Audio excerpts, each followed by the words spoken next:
there we go. So I'll save us from, starting with they'll fight for freedom intro like that, because I'm sure that nobody wants to hear that. But so they all want to hear it, but yeah. yeah. Super 7's there.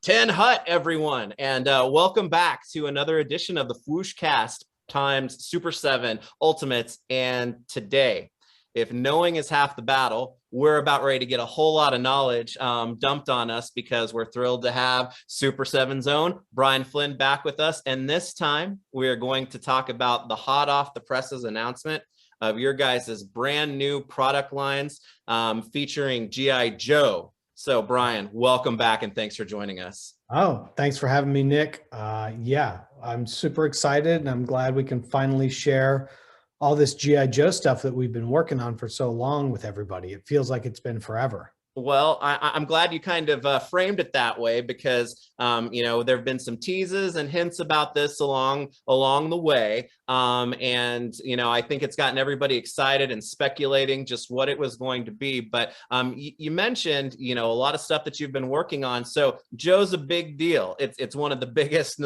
properties of the 1980s for sure. And what all have you guys been up to leading up to this point of the announcement? Well, obviously, this has been a long time in the works. As anybody watching this knows, GIJoe obviously has a huge, rabid fan base. We all grew up with the property. Generation before us grew up with the property. Generation after us grew up with the property. GIJoe has been around and been in a lot of categories for a lot of years. And that said, I think that if we're being very, honest about it, a lot of GIJoe collectors up until the last couple of years have really felt like that they haven't got their just due on the product that they wanted to have. It's always tricky as an adult that wants to collect something versus a toy brand that's making stuff for children to buy. Mm-hmm.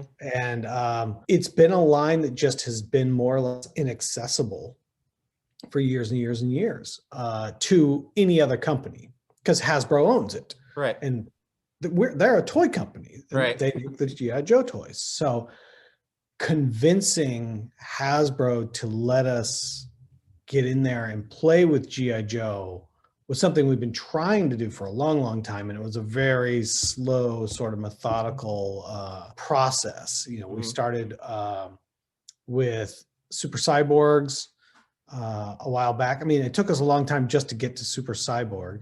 But then we got the B.A.T figure out. Yeah. The team at Hasbro felt really good about how that came out, how it looked, how it felt, the packaging, and just sort of who we were talking to as a customer. By the time it actually came out, that was actually, quite a bit, we were much further along before that. So we were having conversations earlier.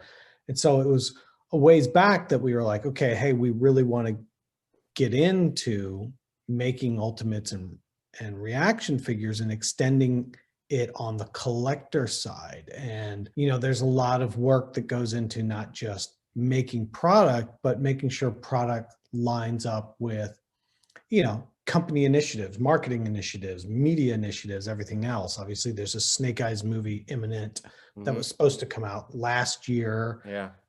There were a lot of plans that we had around GIJoe that got scuttled during COVID, and a lot of resets and restarts on our side. Just getting the access to be able to allow Hasbro to allow another company that wasn't them to make sort of their baby. I mean, obviously, Hasbro's they own, Transformers along with certain pieces with Takara Tomy in Japan. They've got the master license for Star Wars. They run Marvel. Those are very closed doors. But GIJoe is a different beast over there, because that is the toy line that made Hasbro in the 1960s. And it has been their thing exclusively forever.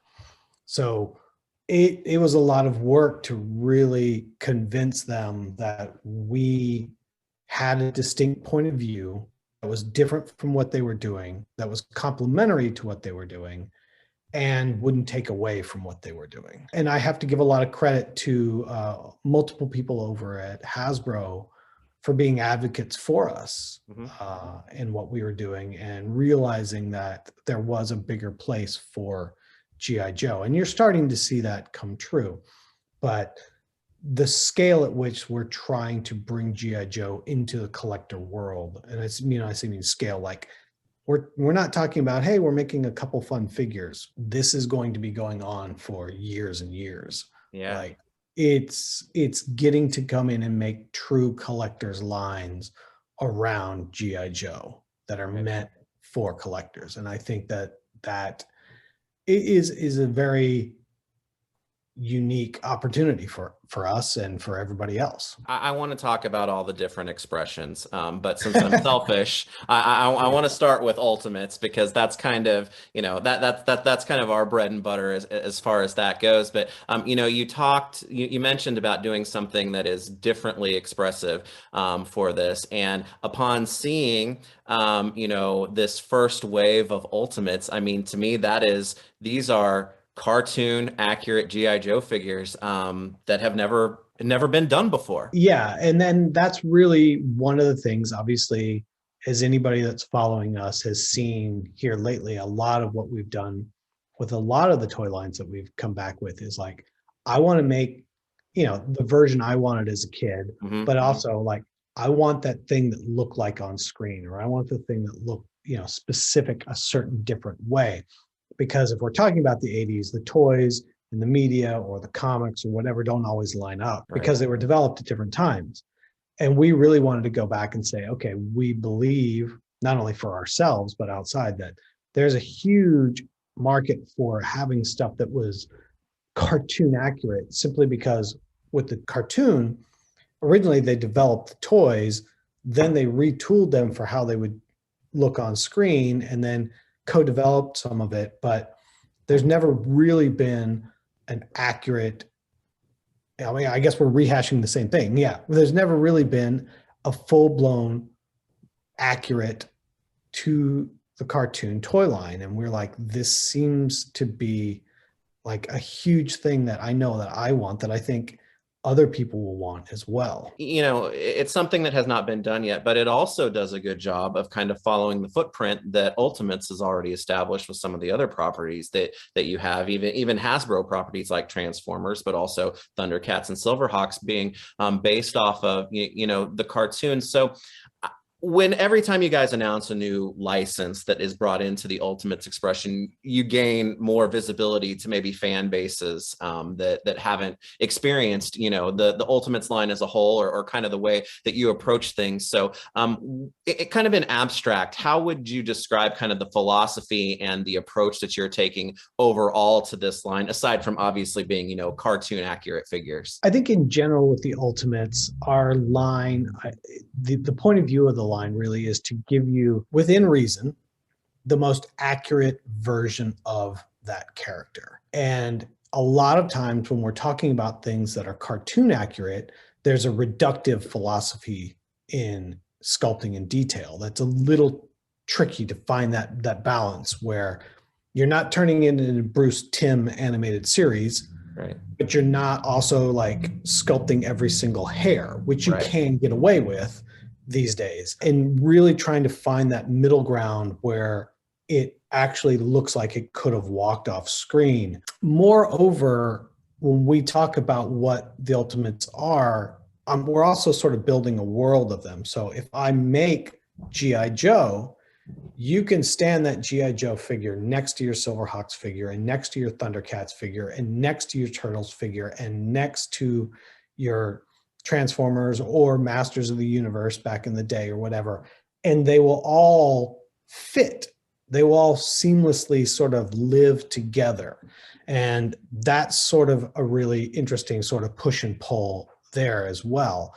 So like, looking behind you, you've got Toxie right there. So you could put Toxie next to Snake Eyes and they would feel like they're part of the same toy line. Yeah. And that's really, really important for what we're trying to do as well, is really make sure that as you put these on your shelf, they feel like they go together rather than like one's here and one's, and they're sculpted different and they have different this and that. So we're really trying to make it cohesive. And I'm really trying to find that fine line between making it really accurate, but not making it overly detailed, still making it feel like it's animation centric if we're talking about cartoons. And there's just a lot of push and pull in there. Outside of that, we know that we're selling this to collectors. So how do you make it special for them? How do you have all those little details that maybe they might not get elsewhere? And that's where we always come in with like and it's got this, and it's got this, and it's got that. Like if you guys have watched the video from me today, it's like, same thing. Like this is my favorite accessory in the whole thing. Because it's from the Marvel, or I say Marvel, I'm sure it was in DC, but I wasn't reading their books, but it's in the G.I. Joe video game ad where Cobra Commander's holding the earth with Cobra wrapped around it. I was like, that accessory to me is the thing where I'm like, oh my God, I want that. I want Cobra Commander to hold the earth with the snake on it. That's sort of the philosophy around it, is really to just sort of continue to build this whole world where all these pieces lay in. And building off the animation part of it, because we're gonna series 1 is pretty incredible, and I want to kind of talk about that in a little bit of detail. But before we get that, taking the animation approach, are you limited as far as that goes in terms of, is it just the Sunbow cartoon? Is it can come from the movie and things like that as well? We have a pretty wide range to go anywhere we want. I would say starting with this, like if I was going to say what's the thing I wanted the most, that's what I'm going to start with. So that's where starting with the cartoon has been the most exciting to me. But no, they haven't really given us too many restraints in terms of where we can go character wise and source material wise. So there's a whole lot of opportunity in here. But for me, I go straight to the original sort of mini series as the place to start, which is why, it's like, I've got it. These are all prototypes, so they fall apart. But like, that's why it's like, no, it's Pink Cape. Because that's where he's at. That's where Cobra Commander's at in that, Mass Device episodes where he's just like puts on that sort of pink cape with the scepter because he's ready. That's it. I'm ruling the world. Look at me. I got my cape on and everything. Yeah, well, and I think that first wave is indicative of that. So we'll get into that. But I'm glad to hear that the movie is there too, because I'm gonna just say Chuckles was my guy as a kid, and I think you kind of got to go to the movie for that. You sure you don't want Snake Eyes like with a tambourine? or the gender fluid Snake Eyes too that they had as well. Okay. Well, speaking of Snake Eyes, so the first wave is really interesting, not only because it establishes the line, right? Because we're talking wave 1 includes Duke, Snake Eyes, Cobra Commander, and then an army builder in the Cobra B.A.T. As we mentioned, these look like they've kind of stepped right off of the animation cells or your screen or whatnot. And again, that's something that we haven't had. You touched on it a little bit, but I kind of wanted to talk a little bit more in detail about this. But what are the challenges that come when bringing that 1980s animation and that style into an action figure line that really does have all the modern sophistications that we've come to expect for a premium line? Yeah, this would probably be a great segue to be like when you say all the modern sophistication, that there's a guy right now in the comments before I even say it saying it doesn't have double jointed knees and it doesn't have double jointed elbows, so it's not modern sophistication. And so for those people that have missed, this is one of those things that I do talk about fairly regularly because a lot of people expect that type of joints in their figures. And when I show up with a set of figures, I'll try to grab Snake Eyes here, where I've got single jointed knees and single jointed elbows, they're not fans of it. And mostly it's because for me, when I look at double jointed knees and double jointed elbows, they really destroy the aesthetic of the figure more than I get the need for additional articulation. There are definitely some people that will disagree with me, and that that's valid. Everybody's got their different point of view on what they collect and what they like, but which we've talked about a little bit before, like a knee, and you go to double joint it where you have to have the hexagon in the front of the knee, and you've got to cut out the whole back of that calf, the calf and the thigh to give it enough room to swivel all the way. When I'm not having that leg bent 180 degrees, all I see is this giant chunk of articulation in the leg. And I'm trying to make these figures have that disappear as much as possible. So when you see them, what you see is the figure and the sculpt the most. Yeah. Granted, single jointed knee does not have the full range of motion of a double jointed knee, but it has 85% of the range of motion of a double jointed knee. So for me, that extra 15% range of motion is not worth the amount of plastic and the amount of cuts I have to put on a figure. So when I stick it on a shelf, what I see is, it's giant hexagon and these missing chunks of plastic. I would rather have just a single line, as little as possible. So I try to hide our articulation as much as possible. There's never pins or anything. So that's why I always, for everybody's gone with the bicep swivel, because it's such a perfect location because it naturally hides. So I try to hide as much articulation as possible. The biggest issue really comes into ab crunches. You can usually hide waist articulation at belts and legs. So ab crunch is that's a tricky one always. Coming back to it, so your question was actually, how do you try to do that? It's a fine line. How do you make this figure feel like it's been completely detailed and sculpted, but at the same time have minimal surface detail so it looks like it stepped off an animation screen? And that's a fine line. Is that even remotely an answer to your question? Yeah, and I think it does, and it kind of leads into another part of it too, because Snake Eyes, that I mentioned before we started recording, that when I saw that picture of Cobra Commander, I could hear that picture of him, right? Because it's right there, and how I've always pictured Cobra Commander myself, but Snake Eyes and the animation style in general. It kind of brings its own challenge because, a lot of the colors and some of the design elements were different than what we have really been conditioned to know some of these characters as. Because, Snake Eyes is a guy in black, for, 99% of the stuff that he's in. So, do you relish in the fact that this is another piece that helps set that apart, and you want to push that, or just kind of bring it in so that, it matches the animation style, but still gets that distinctly, Snake Eyes or any other character sense in the figure in general, right? You're correct in that same thing. I want it to look and feel like Snake Eyes, even though it isn't black. As soon as you see it, you go, oh, that's Snake Eyes. Yeah. Even though he's not black or black and gray. But yeah, he went through his iterations. He changed along the way.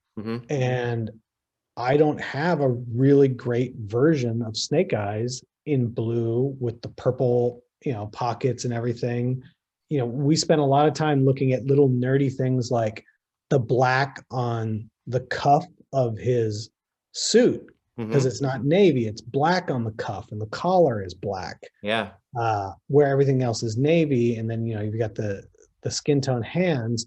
And then if you're talking about the mini series, at one point he even pulls back the cuff and he's got a watch.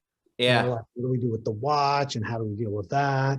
If you do it right, it doesn't feel out of place, but you could easily screw it up and make it go that doesn't feel like Snake Eyes. And you mentioned it because the accessories are a big part of, what makes Ultimates what they are. And it's funny because you said the watch in relation to Snake Eyes, but Duke actually comes with the watch that you can put on or leave off, simply because snap off his hand, slide on the watch, put it back on. Because there is reference for wanting to have both of those looks, even down to the detail of a watch, right? Exactly. There's a guy that's no, he's got to have the watch, and there's another guy that's he's just raising his hand, there's no watch. Then there's the inconsistencies throughout the show. That part we get to later, but we try to really address what are all the different options that you could want with this character, and all the different things that you could need so that you can have the version you have always wanted. If I'm making the assumption that you are like me and you've been waiting for this cartoon accurate version. We've talked a little bit about smaller accessories, but the biggest one and probably the biggest deal to people is that right out of the gate, you get what looks to be a fully articulated timber with your snake eyes, right? You fully articulated timber. Yeah. So, you know, there's a joint here at the neck, and then you've got the swivel on the head.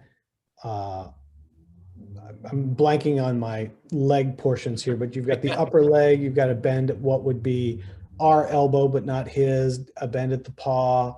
You've got an articulation at the tail, but yeah, a fully articulated timber for him to come with, because I mean, yeah, starting with that first mini series when he's out in the snow, Yeah. you know, Timber's got his back. Also towards this, another piece of the Ultimates is that you mentioned that them, you know, fitting in with, you know, the line as a whole. So when you talk about like size and scale of this, I was kind of looking through my figures and I was like, well, Shredder from TMNT might be right at about the right height. Are you going for like, you know, right at that kind of 7 inches for these as far as the standard height goes, or? Yeah, they're all 7 inches except Bat. I think Bat is 7.5 because he's supposed to be slightly larger than everybody else. Right. I don't know. We've got this going because that's exactly where I was going to go next. And that GIJoe is a property about armies. And so army builders are there and present. What made the Bat the army builder that is just the right thing for this first series? You know, quite honestly, for Ultimates, I didn't go, oh, let's make an army builder, because at $55, there may be some guys that army build, but quite a few that aren't. It was more just like, we want to have 2 Cobra and 2 Joes each wave. You know, obviously out the gate, you got to do Cobra Commander. Yeah. And then we were like, what other Cobra do we want to come out with? And I was just, it's the same thing. It's the same reason we did the first Super Cyborg was a Bat, because the fucking Bat's cool as hell. Yeah. So I was just like, I want this guy. So let's make this guy. And you took him up a level because he comes with the swappable pieces and all of that you would expect. But then also you're throwing in battle damage elements to this, which wouldn't be on something like a Cobra Trooper or something, right? Yeah, there's a lot of battle damage. I'm trying to grab all the, you know, this isn't the right head for it or anything, but yeah, where you can plug in all the sort of extracted lightning, like, okay, like, you know, you've got the battle damaged head, and then you can put in the clear blue wraparound electric sparks and meltdown from him, or you can take the head altogether off and there's just a severed head with the sparks coming out of it. It's the same thing. It's like, what's the one I want to have? It's like, oh man, what if it got, you had it like when it gets shot and it's just, you know, shorten out. And I'm like, well, yes. The chest detailing is cool. Is that going to be all sculpted in there? Yeah. So in this case, it's all sculpted in there, and then there's a clear piece that goes on top of it. So you'll get sculpted relief in the back. Yeah. I don't know if that's obvious or just glare. Oh yeah, no, you can definitely see that, and it's really cool that, you know, the colors are all there, because that's something that's I think big and different for this line, as well as that oftentimes, you know, colors get muted, but in the cartoon, man, they're bright and they pop. So to be able to see, you know, bright yellow and you know, bright purple in places on Snake Eyes right out of the gate on GIJoe, I mean, that's cool. Yeah, I mean, this is the thing, you know, leading up earlier this year, obviously, I'd mentioned more than a few times, like by the time we get to July, man, it's going to be crazy. We've got this crazy stuff in July, because we've been sitting with this for a while, you know, making sure we've gone over every little detail, you know, crossing our T's, dotting our I's. And I'm just like, I know how excited I am for this. I'm not jaded, but you know, I do this every day, and I'm still just like, oh man, this stuff is awesome. So I then go, oh God, I can't wait for people to see this so I can share it, because I think people are going to have the same reactions to it that I am, which is like, this is something I've been waiting a long, long time to have. We've been waiting a long, long time, but the pre-order starts and it's open, and it's gonna, like others, run for about a month. And but again, can we touch on this briefly for those who this may be their first plunge with Ultimates? So how then can you, like, will you describe to them how it works once the pre-order is in place and what happens next? So how it is supposed to work versus how it works in actuality. How it is supposed to work is, and this part works no matter what, is that we leave it open for a month. Like these figures are open. It's available. If you want the figures, you can order them. You can order one, as many as you want. Or you can order 60. I don't, I'm not trying to not make it so that you can't buy my toys. I want everyone that wants to be able to buy these toys to have a chance to get them. And I know for some people they are expensive. So you might need to wait till next paycheck or stretch it out a little bit. So we try to give you a full month. Here's a full month to get to order these figures.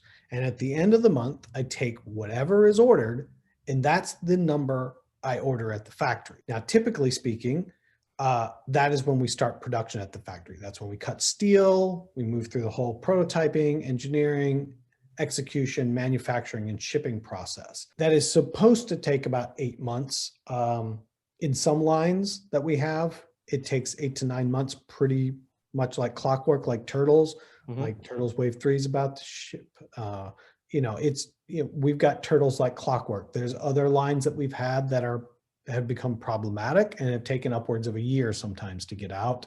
And in the case of NJPW and Thundercats Wave 2, you're looking at 14, 15 months. But that's the exception to the rule. The vast majority of them right now, if I'm being very honest, take about 10 months to do. That said, because we've been working on these for so much longer, we're also a little further along on the back end of these than we normally would be.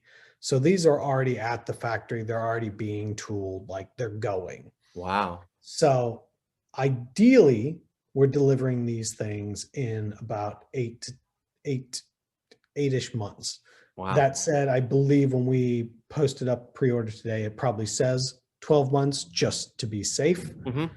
But because it takes, a couple months to do tooling, and then you've got a prototype, it takes all this time we're basically starting the manufacturing process at the end of this pre-order. So it takes us a year normally to bring a toy to market. And that's including transit time on a boat, everything involved. So the downside is, yes, you're not physically going to get to hold these things for quite some time. But the upside is you don't have to worry about it being sold out. You don't have to worry about a store employee buying it out or selling it on eBay or having to pay double to order it. There's no pressure. There's no rush. There's no upcharge. And it's sort of that catch-22. If you want it in your hand today, well, then I got to make a finite number and I have to make a determination a year in advance. If that's not enough, then I can't get you one. Right. So it's sort of a trade-off. And I know there's going to be a lot of people are like, oh my God, I can't believe I'm giving you my money for 8, 10, 12 months before I get these in hand. But at the same time, you're also not having to sweat it, fight it out, overpay, or buy from a scalper to get them. And that's the catch-22. We're trying to obviously be a little bit faster with GIJoe. That's why we're already at the factory tooling these. But the reality is it's going to take 8, 10 months probably before they're in your hand. But I don't know, maybe I'm over talking it. No, but that lead in time is really for the start of the line, because you kind of have, I don't know if this is a written rule or an unwritten rule for you, is that we will get to have an opportunity to see more. And I know Wave 1 was just revealed today, but collectors are always, okay, what's next or what's the future, right? But it's probably in the plans that the next wave or whatever is going to be seen, and see how this is going to be built before this wave delivers, right? So that once that first year kind of takes place before Wave 1 hits, then getting these figures kind of in regular due time is going to be what happens, right? Yeah. Once you get past this, the goal is to every 4 months there's another wave. And if we're on our timelines of delivering at 8 months, I'm delivering you Wave 1 when we set up the order of Wave 3. I'm delivering you Wave 2 when we set up the order of Wave 4. Everything's moving. Every 4 months you're getting a box of Ultimates, and every 4 months we're working on the next. And at least for us, I mean, we're already scripted I mean, we've got 3 years of these already scripted and in process. I mean, we've Wow. got more than 36 figures already sort of in motion on Wow. this line. Like this line is going, like I say, this line's going to, you know, maybe no one wants them, but I'm fairly confident compared to everything else that we're making that this is going to be a line that goes for a long, long time. And if we can look backwards at where we've been with Masters of the Universe, and then where Thundercats is heading with Wave 5 and Turtles getting into 5s and 6s, you know, we expect that if this goes like those lines that we've done in the past, there's no reason that this line couldn't continue for a decade plus easily. I mean, wow, that's where Masters went. As long as people are excited about the product we're making and we feel like we can still make really interesting things that they don't already have, we're gonna keep going. And that's the really exciting part about it, is it's not just like, oh cool, hey, we're making a few toys and I hope it works. It's like, we're all in on G.I. Joe. We're all in a really, really big way. That's really exciting and definitely encouraging to hear. And you mentioned that for this wave, you wanted to do 2 Joes, 2 Cobras. Is that something that you're going to kind of hold to, at least at the beginning with the series? Yeah. We've got two Joes and 2 Cobras in every wave, and I'm sure everybody here is like, oh, I only get 2 Cobra a wave. Well, it's very easy to go, well, I know who the next one is and the next one and the next one. You know, you can start that list pretty easy. You're like, oh man, we got a long way to go here. That's a good lead, because obviously, this first wave has a lot of the very important characters, and I know that we're going to continue to see them. But to be honest with you, since it's Super 7, I've always got this kind of expectation that you guys are going to like come out of left field on us at any moment. Like, where's the Captain Cracker of G.I. Joe?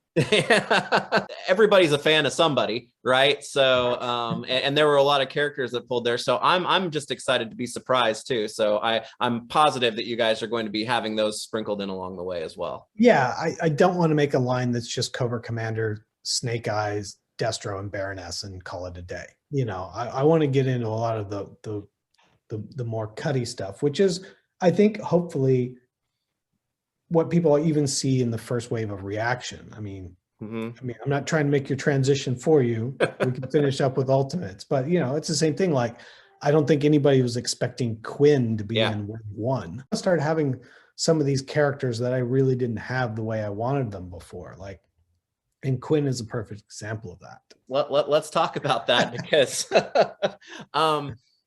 not only was the first series of Ultimates revealed today, but also, I don't know, is this one wave of ReAction? Is this 2 waves of ReAction? No, this is just one. One wave. Okay, so by my count, if I've got this right, there are 8 individual figures, but then a couple of those have like up to 6 different versions that are coming out. So let me make sure. We've got Cobra Commander, Baroness, Destro, then Cobra Trooper in 6 different? There's 6 iterations of the Cobra Trooper. 6 iterations of the Cobra Trooper. Okay. For the Joes, we've got Snake Eyes, Scarlet, the aforementioned Quinn, and then 3 different versions of the green shirt then? 3 different versions of the green shirt. I'm used to the Ultimates world with things, building at a regular pace, but with ReAction, it just feels like right from the very beginning, it's like, boom, here's your army, and you've got this, you're going to be able to build this gigantic collection right away, right? Yes and no. Yes and no. I think the thing for me when I talk about the army, so the way the ReAction wave is set up is like there's 4 Cobra and there's 4 Joes. There's 3 regular figures and 1 army builder for Joe, 3 regular figures and 1 army builder for Cobra. And that's roughly the formula we're working on. So you're getting 8 characters per wave. And obviously with ReAction, unlike Ultimates, is I am having to make ahead of time and I'm having to pre-guess because these are in hand. Wow. Like, which we'll pull some out, but like September, you will be physically buying these. Like they can show up in your mailbox. Yeah. So I am having to guess how many we need. And obviously we're working with different partners to do that and stuff. And I will say right now ahead of time, if for whatever reason we have under ordered, don't freak out. We'll go back and make more. Okay. Like, once again, my job is not to make this hard or difficult or painful or expensive for you to get. It's supposed to be fun. So if for some reason we have miraculously under ordered and there's not enough to go around, that'll be like, cool out, wait 3 months, 4 months, however long it takes me to get a next production run over. We'll make more of the same ones so that everybody has a chance to get them. Awesome. Like, I don't want it to be hard.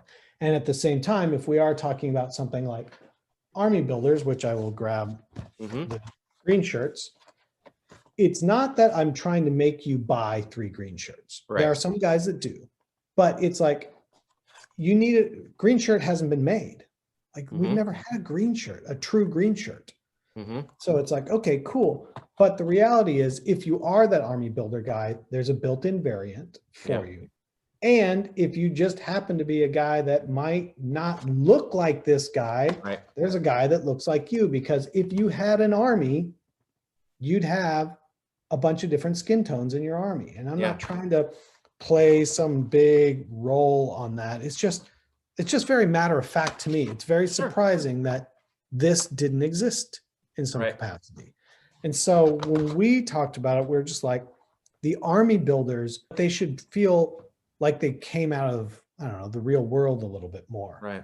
And so that's where we started with the sort of pink, tan, and brown on the skin tones, so that you could have that figure that you want. And if it's something that you want multiples of, great, but you don't have to. I'm not trying to make it like where some people are like, oh, they're force making variations to make me buy more. I'm not asking you to buy more. If you want a green shirt, pick one. Right. One is not rarer than another. They're okay. all that the was same. my next question then. Yeah. Nope. They're all the same. They're all identical. The trickier part was when we came back to it, is that there are inconsistencies in the show. So then what do you do here? Right. Where in the show, and it changes all over the time, on the back straps of these figures, sometimes they're shaped like an H and sometimes they're shaped like a Y. So we're like, yeah, you kind of got to make both. Yeah. Like, I want to be that guy that is like, no, the guy shooting the gun over here in the corner's got the Y strap, but the guy over here on the infantry's got the H strap. Like, how do we do that? And obviously it makes it hard to see from the front which one the back is. That's why some have a yellow back and some color have a coded. back. Okay. So they're color coded. So I have to look sideways here. So the H back is yellow, the Y back is red. All right. So if you are that person that does appreciate that attention to detail and likes the fact that we were nerdy enough to make both backs, great, we made that for you. But if you just want to have a Cobra soldier, you just need one. Right. Just grab one. It's not any more than that. So then does the H back and the Y back, does that follow the same kind of pattern of the different skin tones? Then there's one of each for each one. Okay. Okay. You touched on him too. Quinn, man. Yeah. That to me is my favorite. Be my favorite figure from the wave. Quite honestly. Me too. How'd you land on Quinn as the guy for this first wave? How do you not land on Quinn? Come on, look at that. He's guy. the mighty Quinn, right? Yeah, and with the removable bullets around him and everything. It was one of those things where it's just like, that's one of those things. I mean, this is issue 2 of the comic book, and he never really got his due.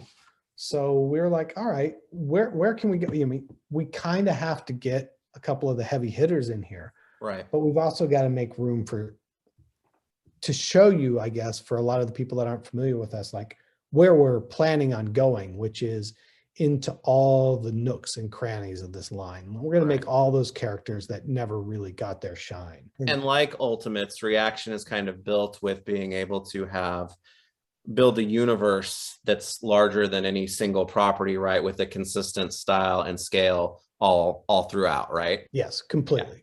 And these are going to follow that because, Joe has, at least the real American hero, Joe has its roots in that similar 3 3/4, scale. But with a line or a property like this, I'd be remiss with not asking you about this, is that these are ReAction figures and follow that. And there's no certain builds or rings or things that in the very first meeting we had, the very first question was, can we make O-ring? Yeah. And there's one is that really a reaction figure if it's got O-ring? But more than anything, Right. really what it came back to is like they've made O-rings stuff off and on up to this day. And I can't say more about it than that, but O-ring is the G.I. Joe figure that Mattel makes. And that is Hasbro, what okay. they put on the shelf. Yeah. Sorry. I'm sorry, Hasbro. I apologize deeply. O-ring. Just so everybody's clear. Yes, that Hasbro makes. And when you walk into a store and you see a G.I. Joe figure sitting on the peg, more often than not, even with modern articulation, they make O-ring centric G.I. Joe figures. They're not all O-ring centric, and we can get into the nitty gritty of all the different variants and different types and swivel joints that aren't O-rings and all sorts of stuff. But that hyper articulated O-ring inspired body type, that is the product that Hasbro makes. What we are making is not what Hasbro's making. Hasbro doesn't need me to make what they make, right? For lack of a better description. So what I am making is reaction figures, which is 5 point of articulation, which is, sort of this mix between what would have happened if Star Wars and G.I. Joe would have mixed versus them taking down sort of the articulation that you would have seen in a 12-inch Joe that then happened in Micronauts and everything else that they eventually applied to G.I. Joe. This is a different take on the classic Joe figure. Right. It is not meant to replace or circumvent the O-ring articulation, but Hasbro has been making O-ring or O-ring inspired articulation and will continue to be making O-ring and O-ring inspired articulation. So when you talk about that kind of articulation, that is a product that you buy from Hasbro. So for us, we have to make a product that is different from what you buy from Hasbro. It's the same thing. Like that's the first thing that came to our mind, and same thing with other people. Like, well, I wanted O-ring, and it's like, I know you wanted O-ring, but those are the people that you need to talk to when you want O-ring. Right. When you don't want O-ring and you want 5 POA nostalgic figures, that's when you talk to Super7. And so that's what really this line is taking what we do in ReAction and restyling it to really fit G.I. Joe. I appreciate that clarity for sure, and to kind of lend itself to that style as well, because we talked about it in Ultimates. At least from the beginning, is ReAction going to kind of follow that same style of mainly going from animation, or is it going to borrow from? We're going to go all over the place. Obviously, very clearly, right out the gate. Here's Quinn from the comics. So. Yeah, we're going to go all over the place. Obviously, there's a lot of stuff within the cartoon.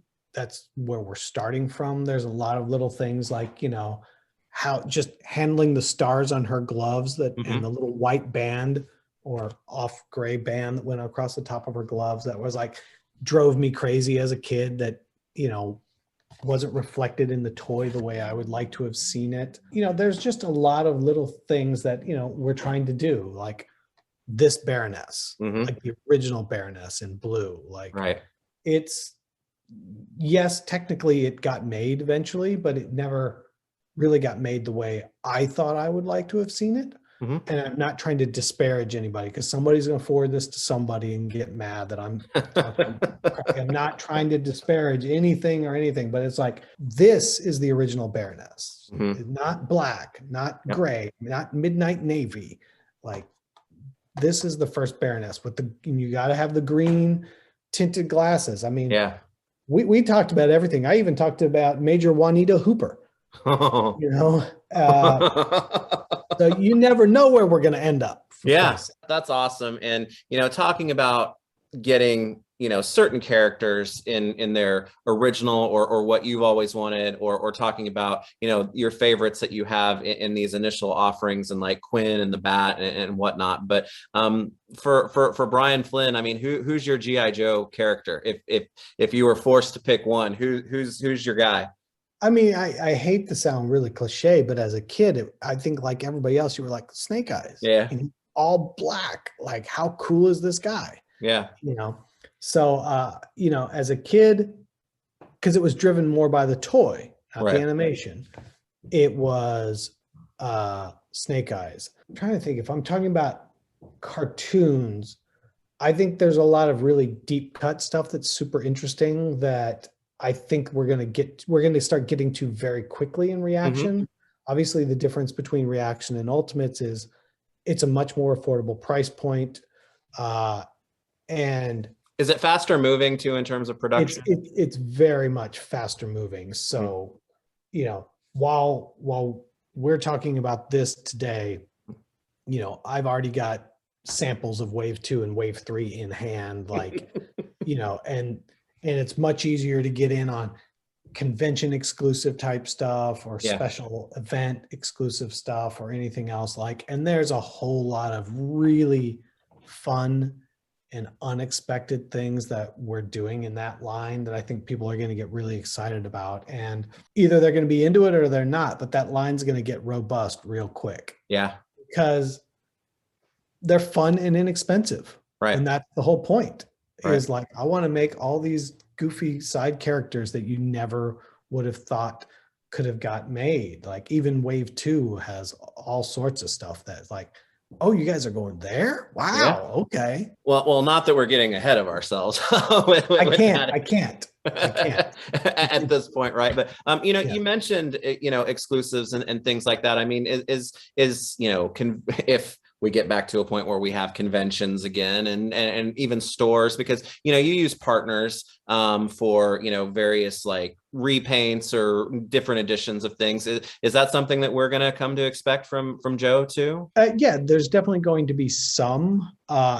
Like I said, much like Ultimates, I go into any type of exclusive with somebody, not with the idea or mindset that exclusive is going to be uber limited and it's just available for like a week and no one got it, or 2 hours or whatever it is. It's like, if we're going to make something with somebody, got to make it so it's significant enough that everybody can get one. I don't like the idea of making it painful, you know, to get this stuff. This stuff is supposed to be fun. You're supposed to enjoy the process. You know, yes, sometimes there needs to be a little bit of chase in it, you know, like, oh, I had to go to this store versus here, but it shouldn't be, you know, sort of the, you know, the part-time hobbyist scalper world that it is in a lot of cases for a lot of lines of toys. Part of my goal in all of this is making it fun and making it accessible, which also means that it doesn't always sell out in an hour. Right. It doesn't immediately move on the secondary market. And there's definitely some people that will not like that. They want it to be expensive and hard to get and exclusive.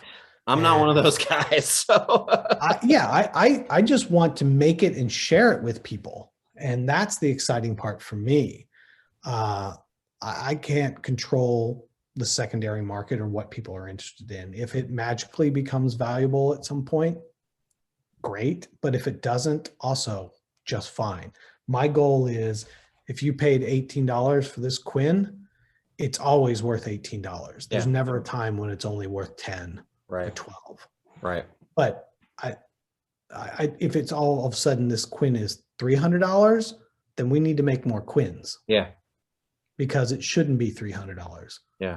Be it, you know, store exclusivity, or even within the line, because when you talk about something like Ultimates, you're not faced with some of the same restrictions that are like at retail lines and whatnot. It's like everything needs to fit into the same size packaging. Everything needs to come in at, you know, the same price point. I mean, just Silverhawks, it just ended. I mean, Monstar is a gigantic figure. He's in a bigger, you know, box and whatnot. So Joe has, you know, some potential there. I mean, are you guys already thinking about, you know, because Joe's got big vehicles, right? But Joe's also got small vehicles too, right? Joe has vehicles for days. Yeah, yeah. I think there's not, but it almost feels like at times that there's as many vehicles as there are characters. That is by far not the case. But no, we're definitely, the crazy part is that there's so many vehicles that have never been made. Yeah. That's the crazy part to me.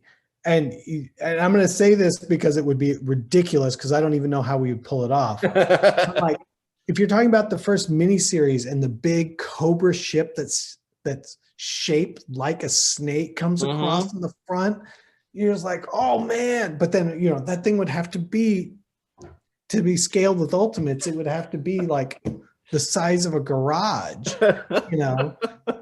But yeah, there's so much cool stuff out there, and the world of G.I. Joe is so robust. I mean, obviously with vehicles within the Ultimates thing, we did Snake Mountain, then we did Thunder Tank. We're waiting to get a little further on that. It's definitely something as we go through the line with G.I. Joe, where with other lines, it's like vehicles are nice to have, but they're not a need to have. When you get to Joe at a certain point, vehicles become much more like a need to have. They have so much more prominence within the line and so much more prominence within the storylines. So, you know, we're definitely trying to figure out where and when that stuff comes into play. Okay, this is getting a little specific, and I usually don't like to do this, but we've seen some things in other Ultimates lines, like, you know, the glow in the dark Toxies, and the next one that's coming out that's kind of got that dual feature with the UV light and the glow. There are definitely some Joe characters who kind of had that as a part of their, you know, gimmick, not only in toy form, but also to help kind of relate themselves, you know, within the cartoon too. I mean, when effects and things like that are a part of a character, I mean, is that something that you guys are going to explore too? I mean, obviously Zartan's like the obvious one that you go to for that kind of thing, but you know, I think people relate that a lot to certain characters. Definitely. And there's definitely some fun stuff that we're doing or we're thinking about for Ultimates. And there's definitely some fun stuff we're thinking about in ReAction as well. Obviously, in there, we've done really goofy stuff over the years. And there's a couple, you know, things where it really, really makes sense. And it's like, oh man, if we can pull that off, that's something very unexpected, but is completely on point. We've got a lot of cool, you know, and I hate to sound coy or weird but it's like, for everybody on screen, unfortunately, you know, this is an hour old. And for us, this is, you know, you're living in the future, man. we're having it in a bubble is relatively new. You know, in the video, I had card backs and loose figures, but in terms of figure design and development and everything else, like we've been in this for quite a while. So we're really far down the road on the next portions of it. And there's some really cool, playful stuff in there. And there's a fine line between like being, you know, like this stuff where it's like, we're being really slavish to the cartoon and it feels just like the cartoon. And then there's definitely moments where we're taking inspiration from within the line and doing unexpected other things that are much more playful with the figures. So there's a lot of cool, fun stuff in here. And I mean, and I'm sorry if I'm on this, but like the amount of time we spent on things like the fact that, you know, we didn't even notice this until partway through, but like Cobra soldiers do not have the minuscule pip collars that do. Like you can't even, you know, in the old toys, they reuse that tooling. But like when you go into here, it's like, no, actually the Cobra soldier and the Cobra officer has like, you know, what would be in real life, like a 1/2 inch little collar around the neck. It's not the same. Like there's all these little very subtle differences that we tried to nail in the sculpt so that they're not the same. Like when we get to Cobra Officer, it's a completely different sculpt. Well, even though 99% of it's the same, it's like, nope, there's a change in there. He's different.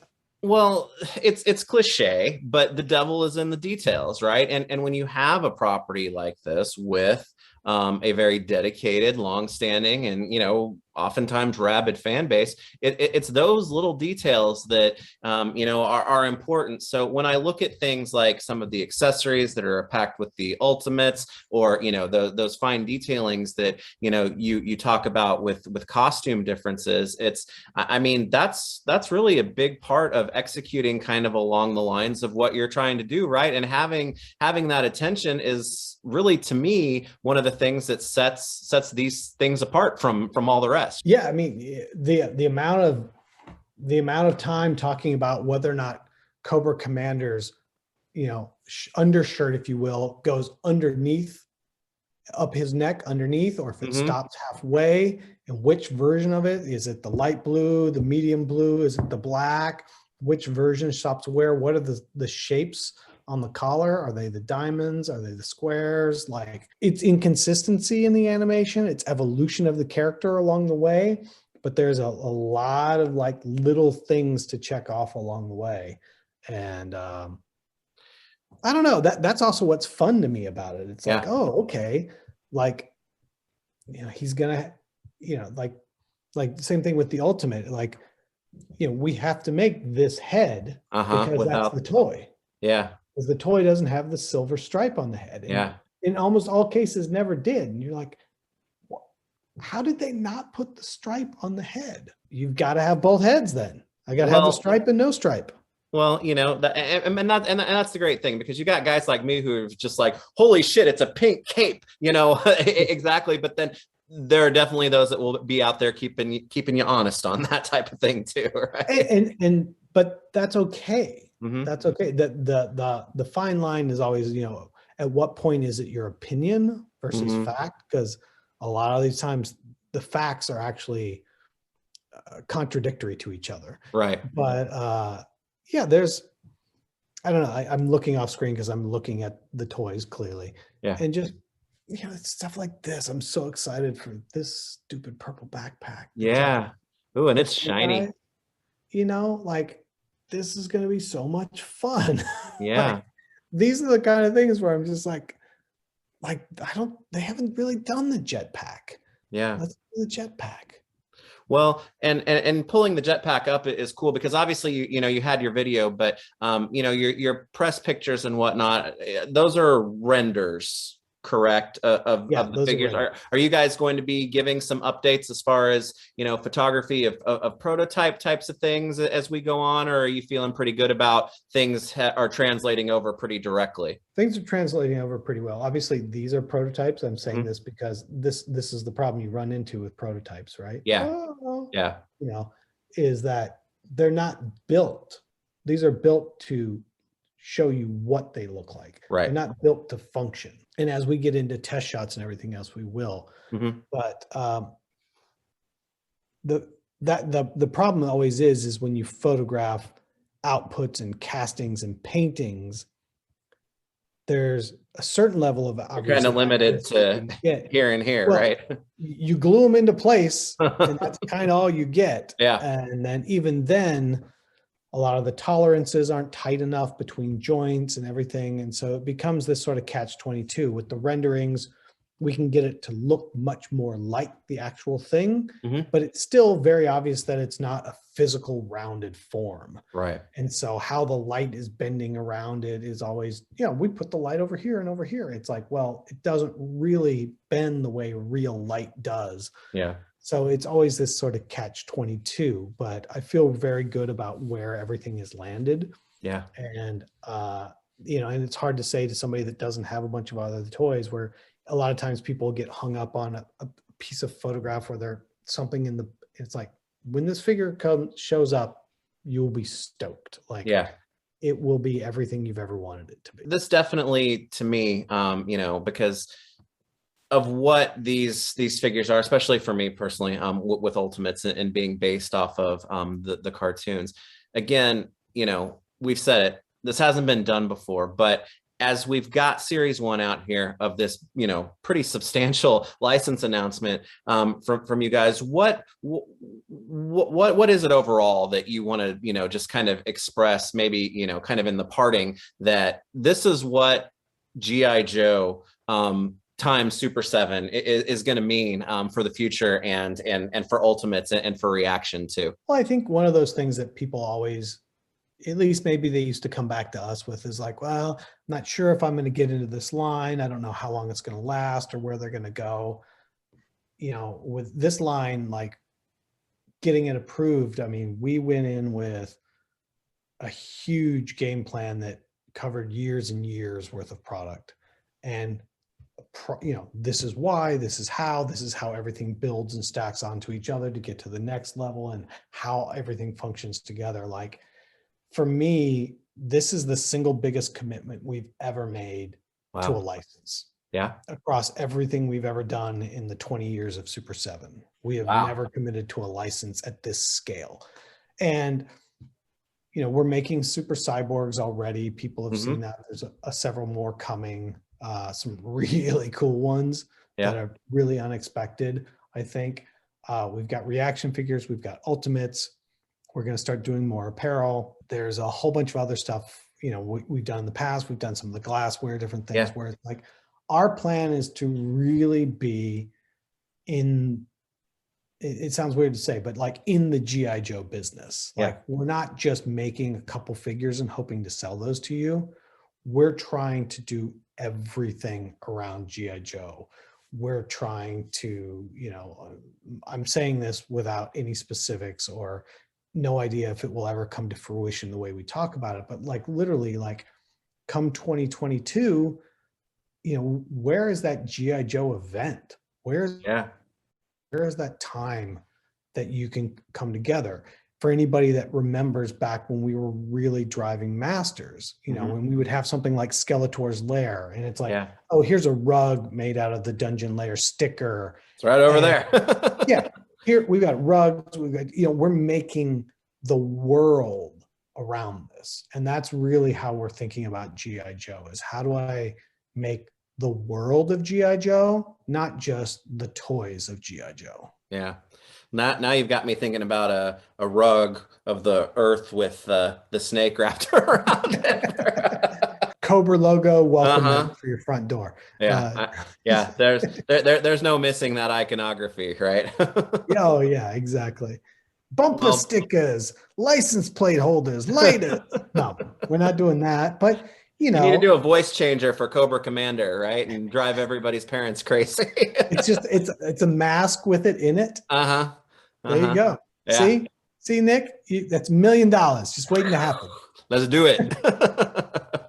Well, yeah, I think that's the message from us, is that we're really trying to not just simply make GIJoe in plastic. Like, we really want to get into the heart and soul of GIJoe and really talk about it from top to bottom, and not be limited to only talking about the cartoon. The commitment at that scale, and with that many different types of expressions that you said transcends, you know, toys and goes across, you know, different lines. That's exciting, because I think that is something that people have really been wanting to see for a long time, and it just hasn't happened until now. I'm excited.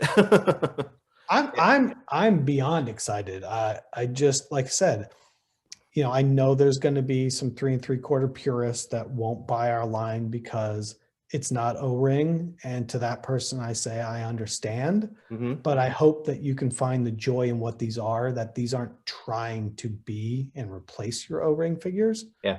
And that this is going to be a really fun line that really makes you feel like you're a kid again. With Joe, it feels like you've almost completely conquered an entire decade plus in terms of, you know, what I'm going to be able to have on a shelf in terms of these characters all standing next to each other. And I don't want to get derivative or anything, but I guess I'm just going to say that, you know, I'm excited to see where Joe goes, but I'm also excited to see where the hell you guys are going to go next with some of the other stuff that you may be chasing down, because this is very exciting to have, you know, two very different executions in ReAction and Ultimates, but kind of accomplishing, you know, some common goals in bringing all these different worlds into, you know, this one overarching umbrella, and adding Joe, that Joe feather to that cap. That's a big deal. Yeah, and that's why, you know, here for a while, because I've had trouble containing my excitement around it as it becomes more and more real. As I was like, come July, we've got some shit to show you. Yeah. And this has been it. I'm ecstatic that we're getting to make this stuff, and I feel like there is so much pent up desire, things that haven't shown up in people's collections yet, and the fact that we're going to get to do our version of what those are. And I say that because it's our version of it, and there's going to be a lot of people that I'm not making the one that they want to have, and to them, I'm sorry that I'm not making the one you want, but I'm trying my best to make all the ones that we want, and hopefully those cross over. But I think that this will be a lot of fun for a lot of people. So ReAction, wave one, you said it's going to be hitting in September-ish. September-ish, meaning it might even get here a hair early. Okay. But September is when you should see G.I. Joe ReAction. Obviously, right now, July 15, Ultimates are available. And, you know, but there'll be a wave 2 of G.I. Joe ReAction and a wave 2 of G.I. Joe Ultimates out before the end of the year. Wow. So, you know, we're in the cadence. This is July. Next round of G.I. Joe Ultimate should be in November. Wow. I think the next round of G.I. Joe ReAction is December. Wow. And yeah, be a lot of cool stuff. I was gonna say, let the wish listing and the speculation begin on that. But all right, you've got a month then to get your pre-orders in for G.I. Joe Series 1 Ultimates, which includes Duke, Snake Eyes, Cobra Commander, and the Bat. All I can say is I can't wait to see how you're going to follow that up, and it's very exciting. But you know, job well done, congratulations. I can't wait to see all of the things that I can say. This is a big one, and it's exciting to see. But thanks for taking the time to talk to us so quickly about this pretty big announcement, because I probably would have been annoying the shit out of you over the next several days if we hadn't got this done this quickly. Right. Hey, and you know, I'm excited to finally be able to talk about it, because it's been in the works, and maybe going to happen and kind of going to happen. I'm waiting to confirm that it's going to happen for so long that finally getting it in front of people is just, I can't wait to share it with people. Or that's what I'm doing. Yeah. Like, finally you get to see this, and hopefully you're as excited about it as I am. I'm pumped, and I'm a day one guy usually for most of them, but I'm like, I'm there. So again, thanks for discussing it. I can't wait until we can come back together again and talk about what's next for G.I. Joe, what's next for some of the other stuff, because, you know, there's always something going on. So I appreciate you joining us again, and I really do look forward to the next time too. Me too. Well, thank you as always, Nick. All right. Well, yo, Joe, and thank you very much. We'll talk soon, Brian. I appreciate it. Take care. Bye.